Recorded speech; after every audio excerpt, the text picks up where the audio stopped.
Bonjour à tous, c'est le Chando du futur. Avant juste que vous commenciez à visionner la vidéo ou à l'écouter sur un podcast, je voulais juste vous dire que j'ai eu un problème au niveau de l'enregistrement. J'ai mon trépied qui s'est cassé et ma caméra qui s'est cassée. Donc pour la partie de la vidéo où je suis face caméra, j'ai dû prendre un iPhone et un trépied, on va dire, artisanal. Donc voilà, je voulais juste m'excuser un peu pour la qualité, mais je vais essayer de remédier à ça au plus vite. Merci beaucoup, bon visionnage à vous et n'oubliez pas de vous abonner en description. Bonjour à tous, c'est Chando, j'espère que vous allez bien, on se retrouve aujourd'hui pour une nouvelle histoire. L'histoire d'aujourd'hui, ce qui est extrêmement rare donc ça vaut la peine d'être souligné, se déroule en Amérique du Sud, plus particulièrement au Pérou. Et je pense que je risque de perdre beaucoup d'abonnés suite à cette vidéo. Je m'excuse déjà d'avance pour tous les hispanophones ou tous les amoureux de la langue hispanique, mais pour les besoins de la vidéo, pour essayer de vous mettre un peu plus dans l'histoire, j'ai dû parler espagnol. Donc là, peut-être que vous vous dites, oui bon, Chando nous rend pas fou, l'espagnol c'est pas extraordinaire. Le problème c'est que je n'ai pas fait espagnol, ni en LV2, ni en LV3, ni d'ailleurs même en LV4, ni même d'ailleurs en LV45. Donc je n'ai jamais pratiqué l'espagnol et je m'excuse profondément à toutes les nations, toutes les familles, toutes les personnes qui adorent l'Espagne ou qui parlent très bien espagnol, je vais détruire vos oreilles. Ceci étant dit, cette histoire n'en demeure pas extrêmement intéressante. Elle se déroule après une randonnée au Machu Picchu et vous allez voir que le retour de cette randonnée ne va vraiment pas se passer comme prévu. Donc asseyez-vous et écoutez mon histoire.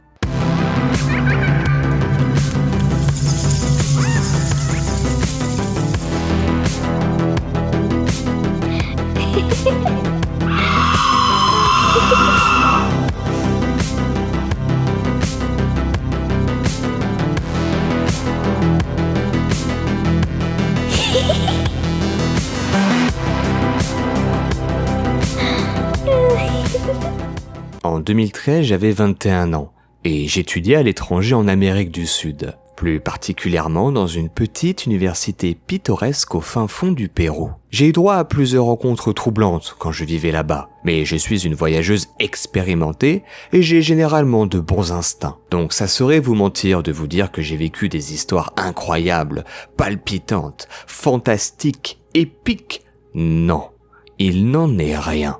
J'ai vécu des histoires normales, hormis quelques tentatives d'agression et des tentatives de drague bien lourdes que chaque fille a déjà vécues au moins une fois dans sa vie. Hormis tout ça, tout était relativement normal. À la fin de l'année scolaire, ma colocataire et moi avons décidé de rester un peu plus longtemps au Pérou, afin de faire une randonnée, mais pas n'importe quelle randonnée. Nous avions décidé de faire le chemin de l'Inca, une randonnée incroyable pour tous celles et ceux qui s'y aventurent. Pour les plus néophytes d'entre vous, la randonnée se déroule de la façon suivante. Vous commencez à un endroit qui varie en fonction du trek que vous avez choisi. Puis vous terminez la randonnée dans une petite ville près du Machu Picchu, appelée Aguascalientes. Je sais, mon accent est horrible, désolé. Pour le voyage retour, vous avez deux possibilités. Généralement, le retour est pris en charge par votre guide ou l'agence de voyage, ou alors vous pouvez vous faire rembourser et rentrer par vos propres moyens. Nous avons décidé, mon ami et moi, de rester pour la nuit, afin de profiter au maximum de l'expérience que nous offraient ces magnifiques paysages. Nous rentrerons donc par nos propres moyens.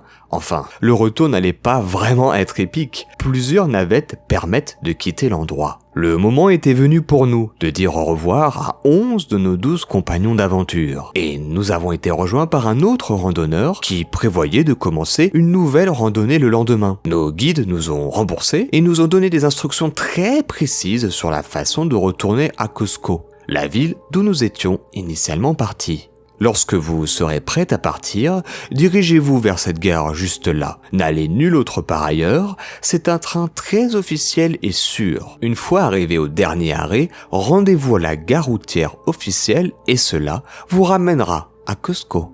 Nous avons compris, les avons remerciés et nous nous sommes finalement séparés. Cette nuit-là, nous sommes sortis boire avec l'homme qui nous avait tout fraîchement rejoints. Malgré le fait qu'il ne voulait pas boire à cause de sa randonnée du lendemain, nous avons tout de même passé un bon moment avec lui. Le lendemain, nous nous réveillons à l'auberge et nous nous dirigeons vers la gare. Nous demandons à monsieur le chemin. Il pointe du doigt un endroit et nous dit de marcher environ à 1 kilomètre dans cette direction et que nous allions finalement arriver à la gare et qu'il allait être impossible pour nous de la manquer. Margot précise dans son histoire qu'elle a postée sur Reddit que toutes les conversations qu'elle a eues sont en espagnol. Et même si elle n'est pas native en espagnol, elle a un bon niveau, Margot, en espagnol. Elle l'a beaucoup pratiqué, c'est une langue qu'elle pense qu'elle maîtrise énormément, mais parfois il y a certains mots, certaines expressions, certaines subtilités qu'elle ne pouvait pas saisir. Et ça va être important pour la suite de cette histoire. Nous avons marché pendant ce qui m'a semblé comme étant quelques instants, avant de tomber sur une gare routière. Je suis pour le moins choqué, mais je me rappelle aussi que je viens d'une bien meilleure partie du monde et que je dois mettre de côté mes idées préconçues. J'aperçois un panneau indiquant clairement la gare routière et il y est écrit Cusco. Les bus étaient des fourgonnettes blanches classiques, assez petites et de mauvaise facture. Par acquis de conscience, je me demande combien de personnes pourraient éventuellement se rendre à Cusco chaque journée. Mais bon, je me fais sûrement des idées. Après tout, cela n'aurait aucun sens d'avoir un bus de plus de 20 places qui ferait le trajet tous les jours. Je devais sûrement m'inquiéter, me méfier, pour rien. À cet instant, j'aperçois 2 hommes, debout, à l'extérieur près des camionnettes. Nous leur demandons si ce sont bien les bus pour Cusco, même si nous pouvons clairement lire sur le panneau qu'ils le sont. Et les hommes, naturellement, confirment. Nous leur demandons combien coûtent les billets et quand est-ce qu'ils prévoient de partir. Ils nous donnent le prix et nous disent qu'ils partiront d'ici environ 5 à 10 minutes. Nous nous dirigeons alors vers une camionnette pour nous asseoir à l'intérieur. Nous sommes donc assises dans cette camionnette et je l'admets, j'étais mal à l'aise. Encore une fois, je suis une voyageuse expérimentée et je sais qu'il ne faut pas s'attendre à un luxe moderne dans les régions les moins développées du monde. Et il n'y avait rien de sinistre avec cet arrêt de bus. Mais ce n'était tout simplement pas ce à quoi je m'attendais, même pour cette partie reculée du monde. Ma colocataire ne semblait pas partager mon inquiétude, mais elle est un peu plus inconsciente, un peu moins farouche que moi en général. Ça correspondait donc plutôt bien avec son caractère. Nous avons attendu plus de 10 minutes dans ce van dont nous avons laissé la porte ouverte à cause de la chaleur. Nous ne faisions que parler et écrasions les mouches qui bourdonnaient à l'intérieur. Je ne suis pas surprise que nous ne soyons pas à l'heure car je sais qu'ils essayent d'éviter de gaspiller un réservoir d'essence pour 2 passagers et essayent d'attendre qu'il y ait un peu plus de personnes. Mais nous avons 1 heure de route devant nous et je commence à m'impatienter. Alors je décide d'aller demander « Cuando nos vamos? 5 minutos, señora. 5 minutos. » 5 minutes de plus à attendre. Très bien. Je n'avais pas vraiment le choix de toute façon. Mais plus le temps passait, et plus je ne pouvais pas m'empêcher de me dire que nous n'étions pas à la bonne gare routière. Mon Dieu, Margot, calme-toi, tout va bien, tu regardes trop la télé, ça va aller. Dans mon impatience, qui commence à dépasser les 100 sur l'échelle de la patience, je décide de sortir du véhicule et de faire les 100 pas. Je remarque un petit bungalow, une petite structure en bois, qui a l'air de faire office de bureau. Afin d'obtenir des informations supplémentaires, et surtout, je dois l'admettre, de me rassurer, je décide d'aller y jeter un coup d'œil. J'ouvre la porte et j'y entre sans trop d'hésitation, dans ce qui est clairement une résidence. Et là, je me retrouve en face de 15 Péruviens en sueur qui cuisent des haricots et qui ont l'air aussi choqués de me voir que je suis de les voir. Je balbutie. Estos, la station d'autobus? Et ils ont l'air confus et me répondent. Oh, le bus? Oui, le bus, sors. Parlez aux hommes, bus pour Cusco. Je recule, je m'excuse pour l'intrusion et je suis leurs instructions. Je retourne à la camionnette pour rapporter l'expérience à ma colocataire. Juste au moment où une autre fille s'approche et me dit « Passe to Cusco ?» Elle est clairement hispanophone et non une touriste étrangère. Les hommes disent immédiatement oui et la placent dans une camionnette différente, ce qui pour moi n'a aucun sens. Surtout s'ils essaient de remplir une camionnette pour nous emmener au même endroit. Dans ce cas-là, pourquoi mettre une personne dans une camionnette différente? Ça n'a ni queue ni tête. Cela commence véritablement et légèrement à m'énerver. Je décide donc de sortir une nouvelle fois pour aller à la rencontre de la jeune fille. Je marche vers la fille dans l'autre van où elle l'attend aussi seule et je lui demande si elle va à Cusco. Elle confirme oui, c'est le cas, je vais à Cusco. Je lui explique que nous y allons aussi. Je ne sais pas pourquoi nous serions dans des camionnettes séparées. Elle dit qu'elle ne sait pas, d'un air un peu insouciant. Je retourne donc une nouvelle fois dans notre van et j'attends. Nous sommes là, assis ici depuis maintenant 40 minutes. Je commence à exprimer à mon amie mes inquiétudes, mais elle est quelque peu dédaigneuse, ce que je ne peux pas lui reprocher car je suis généralement une personne assez anxieuse. Et elle y est plus habituée que quiconque d'autre sur cette planète. Nous devenons assez silencieuses et nous nous résignons à attendre, toujours en écrasant des mouches, de plus en plus de mouches. À ce stade, les mouches environnantes commencent à me rendre complètement folle et je commence à me dire que ça fait beaucoup de mouches, qu'elles planent probablement autour de la voiture parce que quelqu'un a été assassiné là-dedans et que le sang n'a pas été suffisamment nettoyé pour tromper l'odorat des mouches. Je lève les yeux, des centaines de mouches essaiment et rampent sur le toit de la camionnette. Je me rends compte que nous n'avions pas remarqué ce petit détail parce que seules quelques-unes volaient à la fois. Et la camionnette était plutôt spacieuse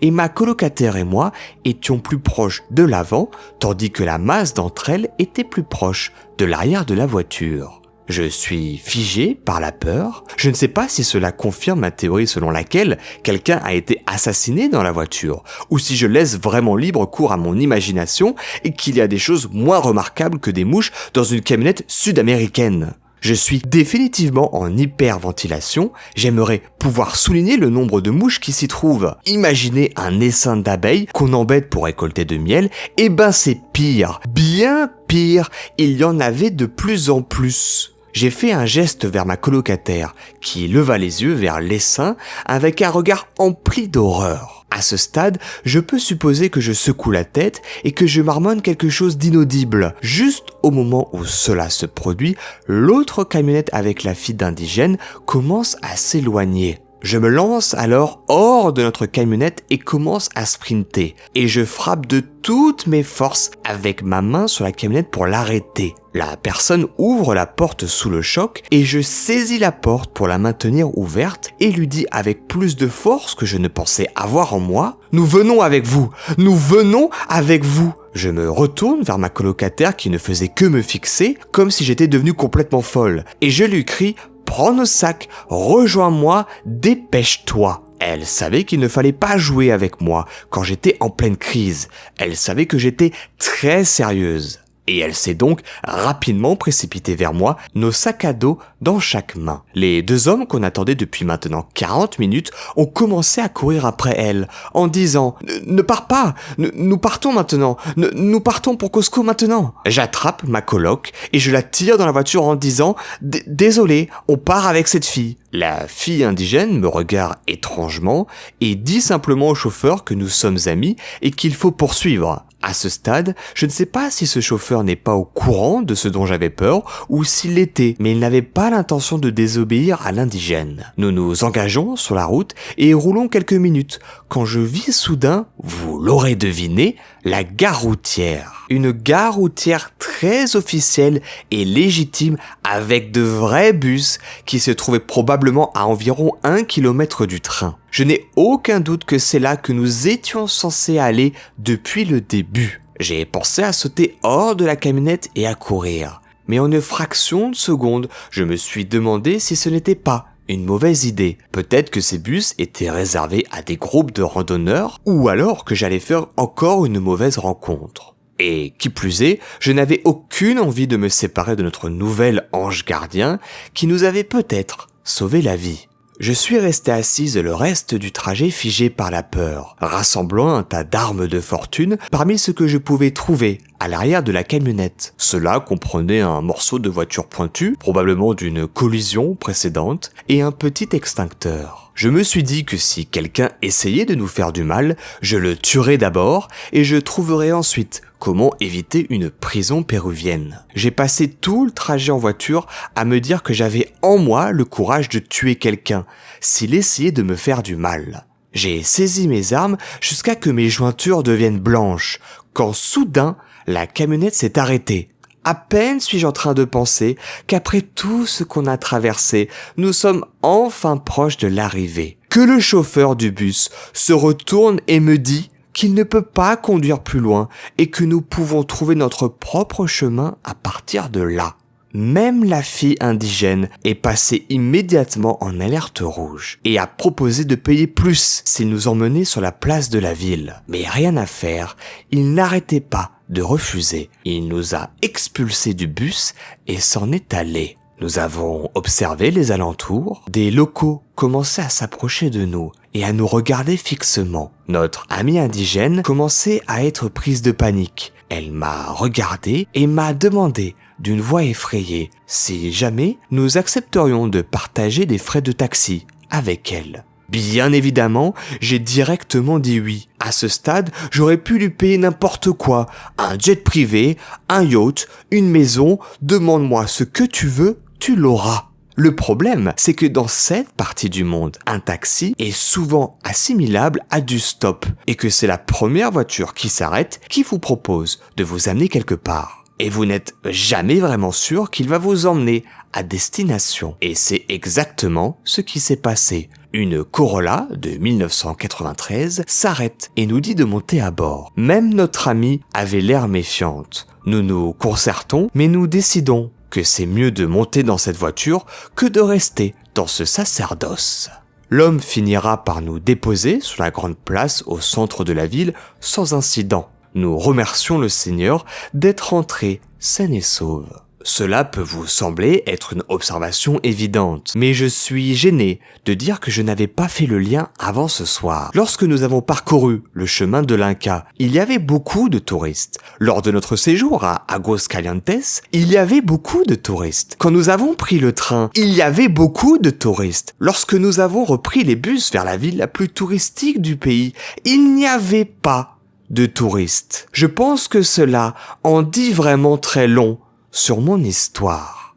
Et c'est ainsi que s'achève notre histoire. Si vous avez aimé l'histoire, comme d'habitude, n'hésitez pas à liker, partager et commenter la vidéo. Et si vous avez adoré mon accent espagnol et vous en redemandez, n'hésitez surtout pas à vous abonner sur YouTube, Spotify, Apple Podcast, Instagram. Je vous ferai des audios uniquement en espagnol. C'est pour moi, c'est cadeau, ça me fera très plaisir. Quant à nous, on se retrouve très bientôt pour une nouvelle histoire.